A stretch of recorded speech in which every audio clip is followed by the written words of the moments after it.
वाराणसी नगरी, जहां हर गली में भक्ति की गूंज सुनाई देती है, वहीं एक छोटा सा मंदिर था, काल भैरव का। कहते हैं यहां स्वयं महाकाल के रक्षक विराजते हैं। कोई भी बिना अनुमति काशी में प्रवेश नहीं करता जब तक काल भैरव स्वीकृति न दे। इसी नगरी में एक युवक रहता था। उसका नाम था विनय। वह मंदिर के पास ही फूलमाला बेचता था।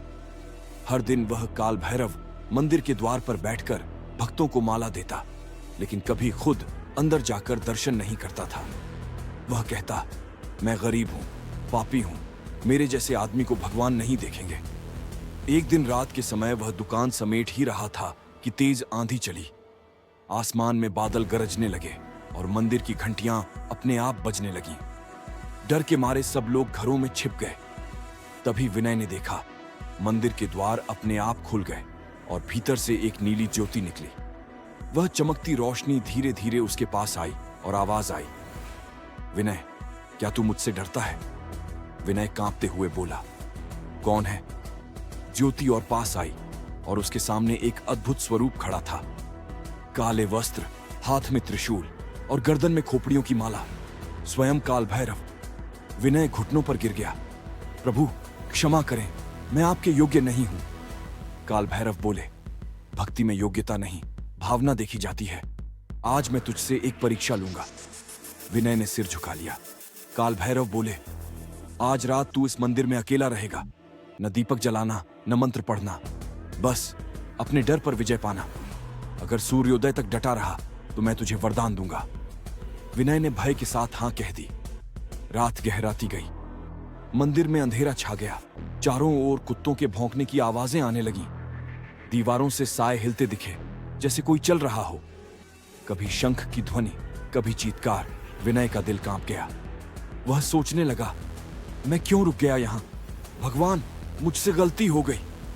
अचानक उसके कानों में वही आवाज गूंजी, डर मत विनय, भक्ति का अर्थ है अपने डर से ऊपर उठना। उसने आंखें बंद की और मन में सिर्फ एक नाम लिया, काल भैरव, काल भैरव। रात के तीसरे पहर में जब डर अपने चरम पर था, अचानक मंदिर की मूर्ति से तेज प्रकाश फैला। विनय के शरीर से सारा भय निकल गया। उसके आंसू बहने लगे, पर इस बार डर के नहीं, श्रद्धा के थे। वह बोला, प्रभु, अब मुझे किसी अंधकार से भय नहीं। तभी काल भैरव पुनः प्रकट हुए। मुस्कुराते हुए बोले, तूने अपनी सबसे बड़ी शत्रु भय पर विजय पाली। जो अपने डर से जीत जाता है वही सच्चा भक्त होता है। उन्होंने अपने त्रिशूल से विनय के मस्तक पर आशीर्वाद दिया। अब तेरी माला केवल फूलों की नहीं होगी, यह आस्था का प्रतीक बनेगी। तेरा नाम भैरव भक्त विनय के रूप में जाना जाएगा। सुबह जब नगरवासी आए, उन्होंने देखा मंदिर के चारों ओर दिव्य प्रकाश फैला है। विनय अब शांत भाव से बैठा था। उसकी आंखों में भक्ति की ज्योति थी। उस दिन से जिसने भी काल भैरव मंदिर में डर या संदेह के साथ प्रवेश किया, विनय उसे यही कहता, भक्ति वहां शुरू होती है जहां भय समाप्त होता है। कहा जाता है कि आज भी वाराणसी के काल भैरव मंदिर में यदि कोई भक्त सच्चे मन से अपनी डर की बात कहे तो भैरव स्वयं उसे शक्ति देते हैं। क्योंकि काल भैरव केवल भय के देव नहीं, बल्कि निर्भयता के देवता हैं, जो अंधकार में भी अपने भक्तों को राह दिखाते हैं।